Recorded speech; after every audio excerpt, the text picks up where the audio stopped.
Being a firefighter is a full-time commitment, and these selfless individuals deserve all the support they need. But consistency has been an issue in Korea. Not all fire stations receive the required manpower and equipment. Our Jung-hee dissects the challenges they face even before answering distress calls and the government's plans to make necessary changes. When I am called to duty, God, wherever flames may rage, give me strength to save a life, whatever be its age. I want to fill my calling, to give the best in me, to guard my friend and neighbor, and protect his property. This is a poem called Firefighter's Prayer. It was written in 1958 by a firefighter in the US who failed to rescue some kids trapped behind safety bars from fire. The poem asks for strong courage to stand against fire and save those in danger. To live up to that ideal, it's crucial to have enough firefighters at the scene, which means there's no bigger obstacle than a lack of manpower. The farther away the fire stations are from urban areas, the worse this problem becomes.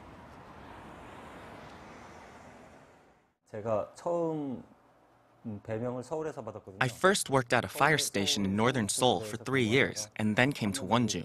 In Seoul, 10 firefighters are assigned for each shift, but here it's only 5 people. There are 330,000 residents in Wonju and only 5 people to keep them safe. When we get dispatched to the scene, 4 people can get in our standard fire trucks. And for the other specialized types of vehicle, like tank cars, ladder trucks, or chemical fire trucks, only 1 person is left to ride it. He has to drive it too. We need more people. Firefighters in Korea are classed as civil servants of regional governments, not the national government. So the differences between each province's finances leads to differences in equipment or the number of personnel. Meeting with firefighters in Seoul's Yongsan-gu district, President Moon Jae-in promised to bring about change and solve the shortages of manpower and equipment. And with the supplementary budget compiled last month aiming to create over 70,000 public sector jobs, he vowed that the hiring of an additional 1,500 firefighters is included in the plan. 인력이 법적 기준보다도 무려 19,000명이나 부족해서 충분한 인원이 이렇게 소방 차량이나 구조 차량에 탑승조차 할 수 없다는 현실 말이 안 되는 거죠. The move to provide better working conditions for firefighters was started by Lee Jae-jung, a lawmaker from the current ruling party. Last July, she proposed a bill aimed at restructuring Korea's fire service. The bill looks to revive the National Emergency Management Agency as a separate agency from the country's safety ministry so that it could serve as the ultimate authority for various disasters.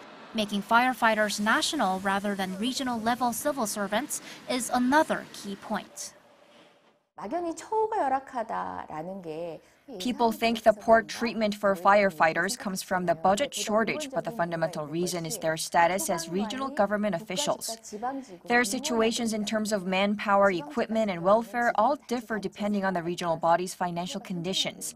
That leads to an unequal provision of safety for citizens too. The change has to come not only for the firefighters, but also for a safer society. To raise awareness and to urge a quick passage of the bill, lawmakers and celebrities are participating in a viral publicity campaign. Fire extinguishing powder, flour, or shredded papers are poured on them to give them an indirect experience of the pain felt when putting out a fire. The message they all want to deliver is simple: providing a better working environment for firefighters, whether that's by hiring more personnel or changing their status, will after all ensure better safety for Korea's citizens. It's now been almost a year since Lee proposed the bill to the National Assembly. Improving the conditions of service for firefighters will require discussions in Parliament and, of course, hearing the voices of the firefighters themselves.